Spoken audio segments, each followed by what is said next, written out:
संख्याओं का वर्गीकरण। संख्याओं का वर्गीकरण, ठीक है। इसे हम इंग्लिश में क्या बोलेंगे? क्लासिफिकेशन ऑफ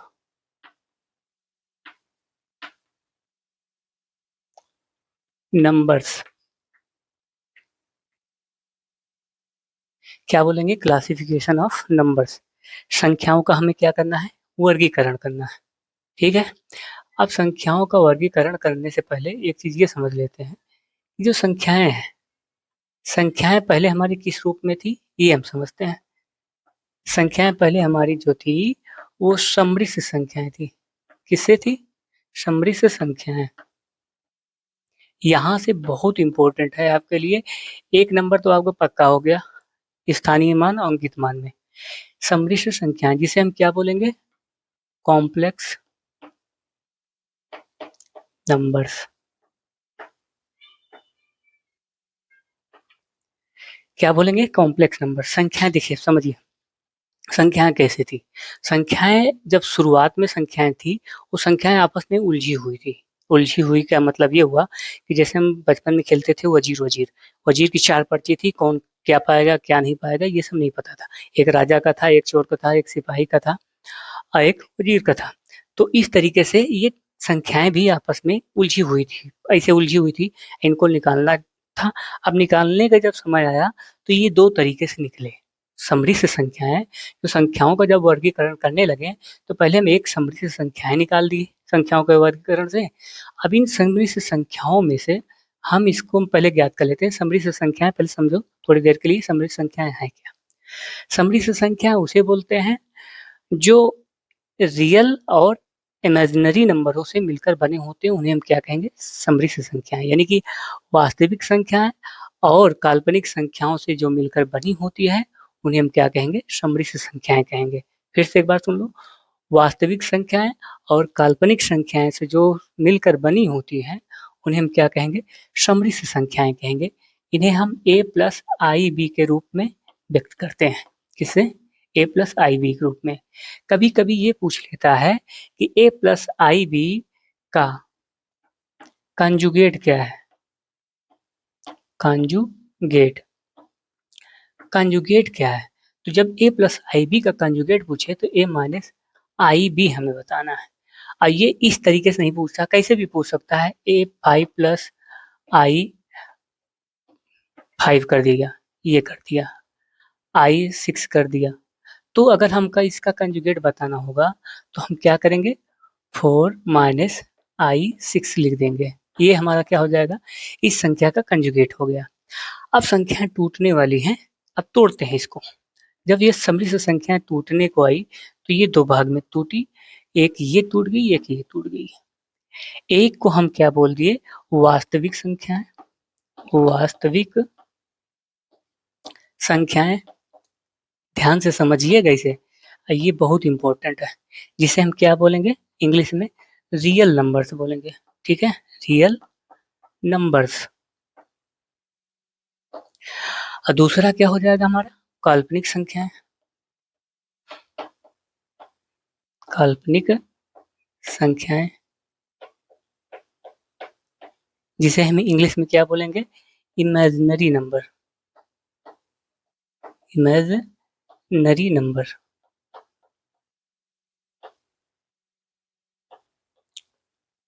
इमेजिनरी नंबर, ये रियल नंबर। रियल नंबर थोड़ी देर के लिए होल्ड करते हैं, इसको हम बाद में देख लेंगे। पहले काल्पनिक संख्याएं देख लेते हैं। काल्पनिक संख्याएं क्या होती है? काल्पनिक संख्याएं ऐसी संख्याएं जो वास्तविक संख्याएं एक प्रकार से न हो, या कह सकते हैं जिसे कल्पना में व्यक्त किया जा सकता है। काल्पनिक संख्याएं को हम आई से डिनोट करते हैं। जो आई का मान होता है, इससे ज्यादा आपको जानने की जरूरत नहीं है, वो अंडर रूट माइनस वन होता है। क्या होता है? Under root minus one. कभी कभी ये पूछ लेता है कि आई का स्क्वायर का जो मान होता है वो क्या होगा? आई स्क्वायर का मान कितना हो जाएगा? एक हो जाएगा।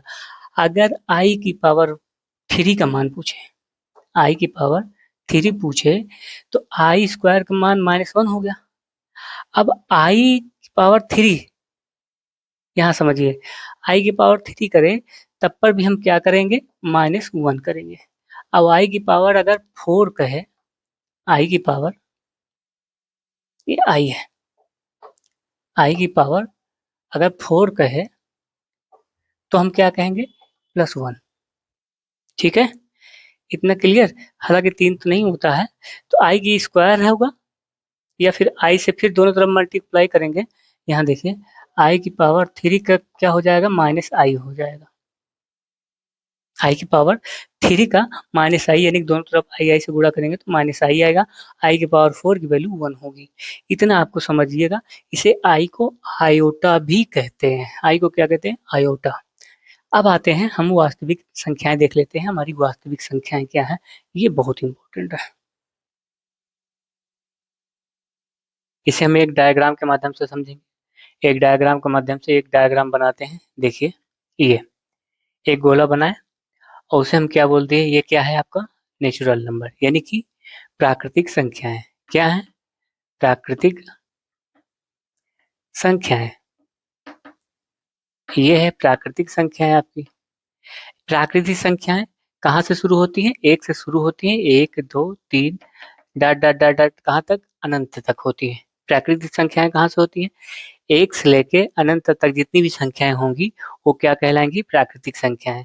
प्रकृति में दिखाई देने वाली सभी संख्याएं या जो भी आपको दिख रहा है, पेड़ पहाड़, आसमान, तारे, ग्रह उपग्रह, जितने भी आपको दिखाई दे रहे हैं सभी क्या है, एक प्रकार से प्राकृतिक संख्याएं जो अनंत होती हैं, जिसकी कोई सीमा नहीं होती है। अब यहाँ देखिए, यहाँ जीरो की कमी है। इसमें अगर हम जीरो ऐड कर देते हैं, इसमें अगर हम क्या कर दें, जीरो ऐड कर देते हैं, ये देखिए इस वाले गोला में अब हम क्या किए, जीरो ऐड कर दिए। जीरो जैसे ही ऐड कर दिए तो ये क्या बन गया, ये आपका होल नंबर बन गया। क्या बन गया, होल नंबर। इसे हम W से प्रदर्शित करते हैं। तो होल नंबर क्या हो जाएगा आपका, 0 हो जाएगा, 1 हो जाएगा, 2 3, उसके बाद में ये भी कहाँ तक होगा, अनंत तक होगी। ठीक है, इतना समझ में आया आपको। ये आपका क्या है, प्राकृतिक संख्या है। ये आपका क्या हो गया, पूर्ण संख्या है। अभी तक एक प्रकार से ये अपूर्ण थी। अब ये जी जैसे ही जीरो इसमें इंटर कर गया, वैसे ये क्या हो गया, पूर्ण संख्या हो गई। अगला देखिए, अब इसमें किस चीज की कमी दिख रही है, आपको देखने में पता लग रहा होगा कि अब हम जीरो भी मिल गया हमको, और क्या मिल गया, जीरो भी मिल गया, पॉजिटिव भी मिल गया। अब हमको निगेटिव की कमी दिख रही है, तो निगेटिव ही इसमें ऐड कर देते हैं।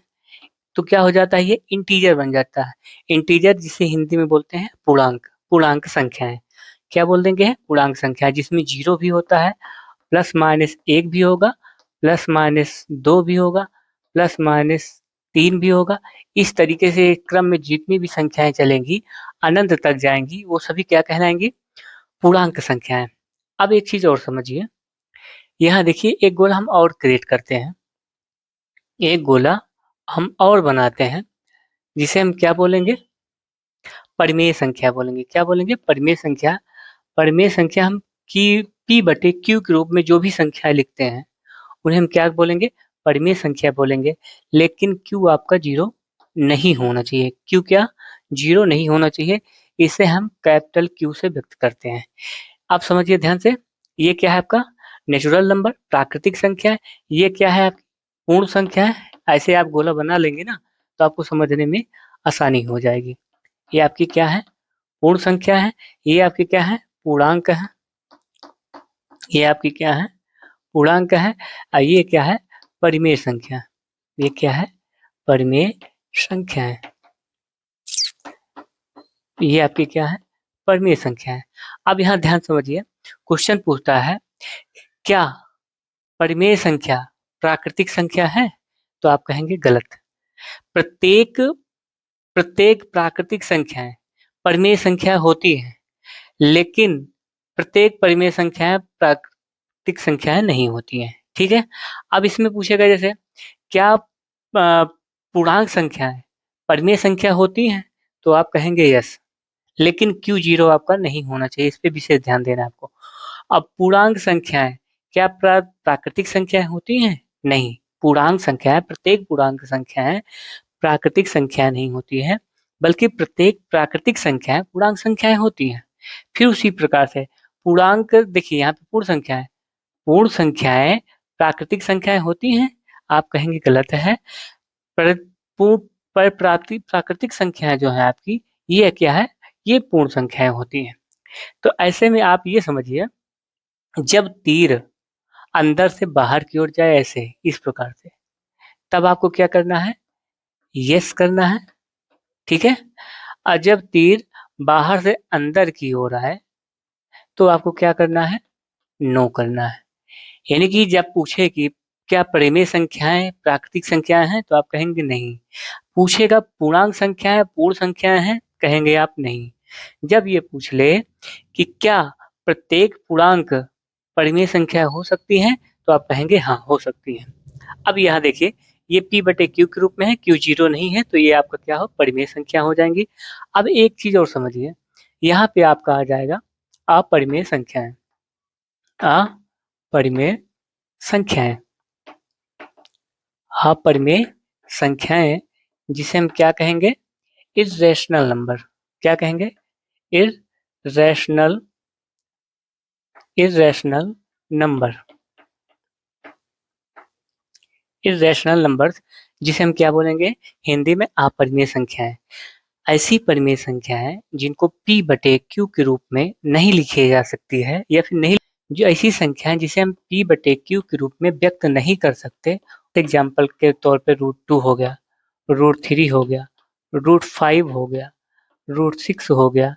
इस तरीके से जो क्रम में संख्याएं चलेंगी, जिनका पॉसिबल ही ना हो कि वो p बटे क्यू के रूप में लिखी जा सके, तो वो क्या हो जाएगा?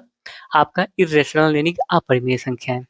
अब यहाँ ध्यान दीजिए, ये आपका पूरा परिमेय संख्या है और ये अपरिमेय संख्या है, इनको जोड़ देते हैं। अब इनको जब हम जोड़ेंगे तो ये हमारा क्या बनेगा, यही हम देखना चाह रहे हैं। देखिए, इनको हम जब ऐड कर देंगे, इनको हम क्या करते हैं? ऐड कर देते हैं, तो ये हमारा क्या हो जाएगा?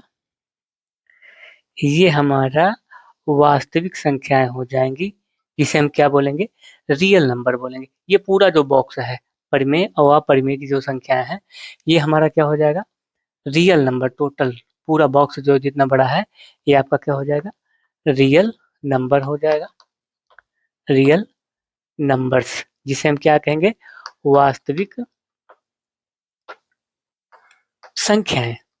वास्तविक संख्याएं, ये आपकी क्या हो जाएगा? ये पूरा वास्तविक संख्याएं हो जाएंगी। अभी तक हमने क्या समझा है? क्लासिफिकेशन ऑफ नंबर में सबसे पहले हम कॉम्प्लेक्स नंबर देख लिए हैं, समरी संख्या। समरी संख्याओं को हमने दो पार्ट में बांटा है। एक का नाम क्या दिया है? वास्तविक संख्या। एक का नाम क्या दिया है? काल्पनिक संख्या है। जब काल्पनिक संख्याएं हमने देख लिया था, उसमें आयोटा का मान बता दिया था, आई का मान। उसके बाद आप परिमेय वो हमको वास्तविक संख्याएं देखनी थी। हमने वास्तविक संख्याएं को एक डायग्राम में क्रिएट कर दिया। ये आपकी वास्तविक संख्याएं हैं, इसको आप समझिए। बाकी नेक्स्ट चलते हैं, आगे देखिए।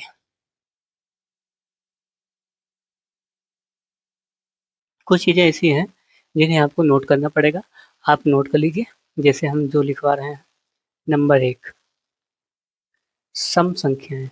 क्या? सम संख्याएं। सम संख्याएं जिसे क्या बोलेंगे? Even numbers. सम संख्याएं होती क्या है? देखिए, ऐसी संख्याएं जिनको दो से भाग देने पर पूरी की पूरी तरीके से कट जाए, उसे हम सम संख्याएं बोलेंगे। ठीक है, इट इज क्लियर। फिर से समझिए, ऐसी संख्याएं जिनको दो से भाग देने पर पूरी पूरी तरीके से कट जाती हैं, उन्हें हम सम संख्याएं कहते हैं। जैसे 2 हो गया, 4 हो गया, 6 हो गया, 8 हो गया, 10 हो गया, 12 हो गया, 14 हो गया। देखिए, ये सारी संख्याएं हमारी दो से कट रही है ना, तो ये सब क्या है? सम संख्याएं। दूसरा देखिए, विषम संख्याएं। विषम संख्याएं, विषम संख्याएं के क्या बोलेंगे? Odd numbers. Odd numbers. Odd numbers क्या होते हैं? ध्यान समझिए, ऐसी संख्याएं जिनको 2 से भाग देने पर पूरी तरीके से ना कटें, उन्हें हम क्या कहेंगे? विषम संख्याएं कहेंगे। जैसे 1 सॉरी 3 5 7 9 11 13 इस तरीके से जो क्रम में संख्याएं चलेंगी वो हमारी क्या होंगी? विषम संख्याएं होंगी। तीसरा देखिए, तीसरा है भाज्य संख्याएं। भाज्य संख्याएं ये बहुत इंपॉर्टेंट है। दो संख्याएं, एक भाज्य और एक अभाज्य, दो संख्याएं क्या है? बहुत इंपॉर्टेंट है। इसे हम क्या बोलेंगे? Composite number, composite numbers. ठीक है, तो भाज्य संख्या क्या होती है? ध्यान से सुनिए इसको, पहले ध्यान से सुनिएगा, बहुत इंपॉर्टेंट है ये। देखो, ऐसी संख्याएं, इसमें से क्वेश्चन एक नंबर के भाज्य अभाज्य में से एक नंबर क्वेश्चन हर साल पूछा जाता है। ऐसे आपको अच्छे तरीके से समझना है। ऐसी संख्याएं जिनके तीन, फिर से समझिए, ऐसी संख्याएं जिनके तीन या तीन से अधिक, तीन या तीन से अधिक, फिर सुनिए, ऐसी संख्या जिनके गुणनखंड तीन या तीन से अधिक। इसका तात्पर्य ये निकला, ऐसी संख्याएं जिनका फैक्टर तीन या तीन से अधिक हो, उसे हम क्या कहेंगे? भाज्य संख्याएं। जहां पे भाज्य आए, भा आए वहां की बात नहीं, जहां पे भा आए वहां पे ध्यान दीजिए, तीन फैक्टर होने चाहिए, उसके तीन गुणनखंड होने चाहिए। ऐसी संख्या जिनके तीन गुणनखंड हों उन्हें हम क्या कहेंगे? भाज्य संख्या। तीन संख्याओं से विभाजित होती हों उन्हें हम क्या कहेंगे? भाज्य संख्याएं।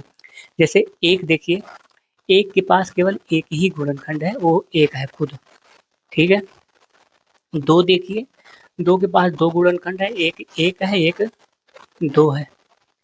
तीन देखिए, तीन के पास दो गुणनखंड है, एक है, एक तीन खुद है। अब यहाँ पे चार देखिए, चार के पास कितने गुणनखंड मिलेंगे? एक एक मिलेगा, एक दो मिलेगा, एक स्वयं चार मिलेगा। यहाँ पे देखो तीन गुणनखंड हमको मिल गए, यानी कि चार के कितने फैक्टर हो सकते हैं? तीन फैक्टर हो सकते हैं। तो इसका मतलब क्या निकला? इसका मतलब ये निकला कि ये जो संख्याएं हैं आपकी, ये सब भाज्य संख्याएं नहीं होंगी। क्या होंगी? ये सब भाज्य संख्याएं नहीं होंगी। और ये हमारा जो है, चार हो गया, चार के बाद छः हो गया, छः के बाद देखो सात नहीं होगा, सात के पास एक है और सात खुद है और गुणनखंड इसके कोई नहीं है। सात छः हो गया, छः के बाद आठ हो गया, नौ होगा। यहाँ पे सम विषम से कोई लेना देना नहीं है, इसके तीन फैक्टर मिलेंगे आपको, एक एक होगा, एक तीन होगा, एक नौ खुद होगा। नौ हो गया, 10 हो गया, 11 नहीं होगा, 12 होगा। इस क्रम में जो संख्याएं चलेंगी उन्हें हम क्या बोलेंगे? भाज्य संख्याएं बोलेंगे। समझ में आ रहा है? ये आपको बहुत अच्छे तरीके से समझना चाहिए। आप जान लीजिए कि नंबर सिस्टम से 8 से 10 अंक फिक्स रहता है हर साल। यूपी टेट में 8 से 10 अंक घुमा फिरा के 8 से 10 अंक पूछ लेता है। तीसरा, चौथा देखिए, ये भाज्य संख्याएं थी। अब हम पढ़ेंगे अभाज्य संख्याएं। क्या पढ़ेंगे? अभाज्य संख्याएं। ये तो जान लीजिए इससे भी ज्यादा इंपॉर्टेंट है, भाज्य संख्याएं से भी ज्यादा इंपॉर्टेंट है ये, जिसे हम क्या बोलेंगे? Prime number. क्या बोलते हैं? प्राइम नंबर्स बोलेंगे। आप अच्छे तरीके से मैथ को समझिए। हम वादा करते हैं कि आगे आने वाली जो सवालें होंगी, बड़ी बड़ी सवालें, सिंपल इंटरेस्ट और बीच परसेंटेज वगैरह की, उसमें आपको एक भी फार्मूला लगाने की जरूरत नहीं पड़ेगी। केवल एक ट्रिक के माध्यम से सारी सवालें निपटाते हुए आप धड़ाधड़ चले जाएंगे। आपको फार्मूला याद करने की जरूरत ही नहीं पड़ेगी। केवल भरोसा रखें और एक दो चार क्लास करके देखें आपको समझ में आ रहा है कि नहीं आ रहा है।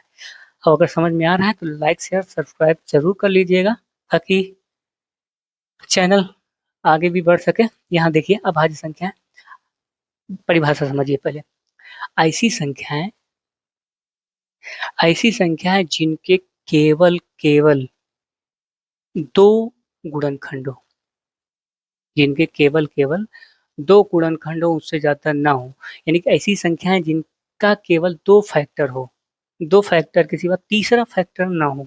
चलो इसको भी एग्जाम्पल के तौर पर निकालते हैं। एक लेते हैं, एक के पास कितना गुणनखंड है? एक ही है ना, एक ही है। तो ये क्या होगा? ये नहीं होगा, हटा दो इसको, दो लिखो। दो के पास कितने गुणनखंड है? एक है, 2 खुद है, सही है, ये चल जाएगा। 3 लिखो, 3 के पास कितने गुणनखंड है? 1 है, 3 है, सही है।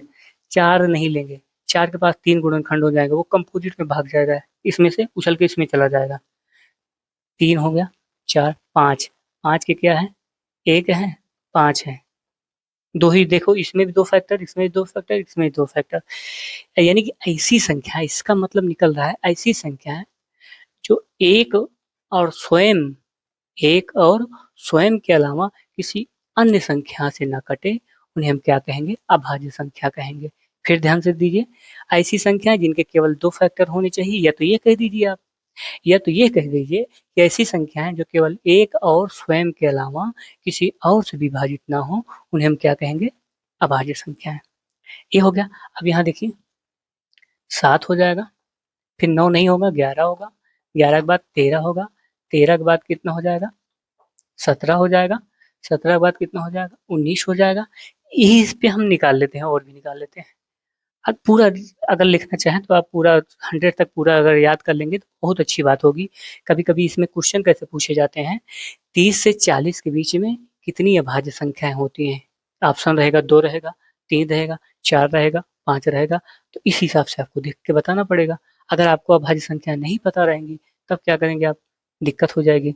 तो इस क्रम में जो संख्याएं चलती हैं, उन्हें हम क्या कहेंगे?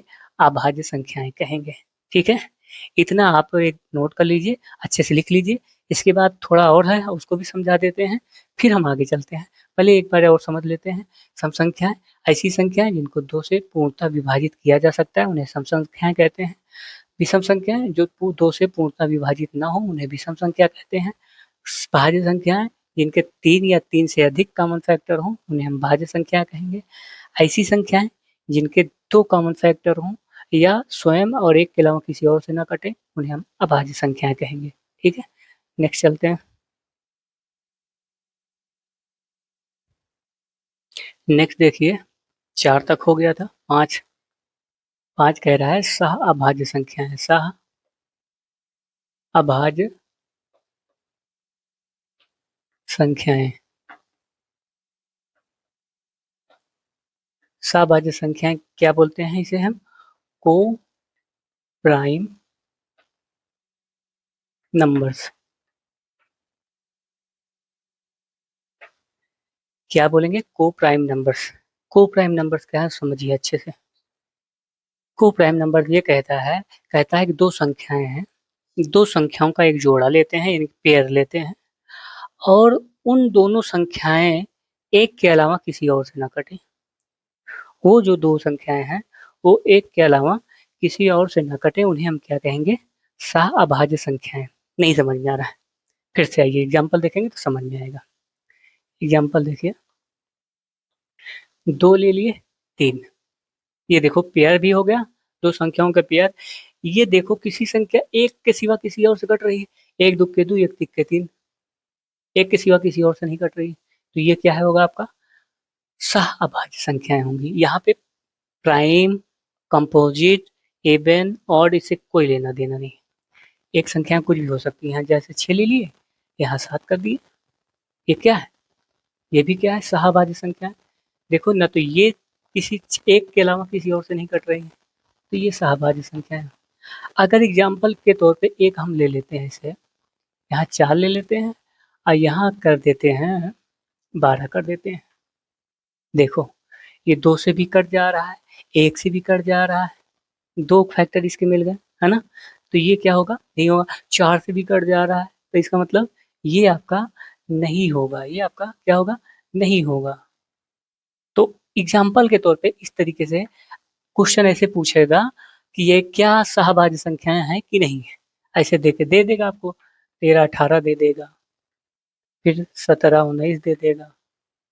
और इतना जान लीजिए, यहाँ पे जो प्राइम नंबर का जो भी पेयर होगा, प्राइम नंबर का, वो सभी अभाज्य संख्याएं होंगी, एक दूसरे से कभी नहीं कटेंगी। ठीक है, इतना ध्यान दीजिएगा। अभी हम नोट करके लिखवा देते हैं। पहले हम यहाँ पे परफेक्ट नंबर लिख लेते हैं। परफेक्ट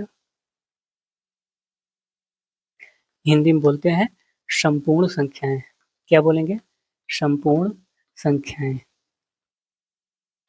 संपूर्ण संख्या, जिसे हम हिंदी में क्या इंग्लिश में परफेक्ट नंबर,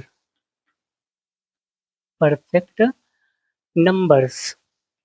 अब समझिए इसको, देखिए ऐसी संख्याएं जिनका हम फैक्टर लें, गुणनखंड लें और उनको हम जोड़ दें, जिस संख्या का गुणनखंड ले रहे हैं जो भी गुणनखंड निकले उसको जोड़ दें, उस जोड़ने के बाद सेम वही संख्या के बराबर अगर निकल जा रहा है तो परफेक्ट नंबर हो जाएगा। ठीक है, जैसे 6 है, यहाँ देखिए 6 का गुणनखंड 1 होगा, फिर 2 होगा, 3 होगा, यही होगा ना।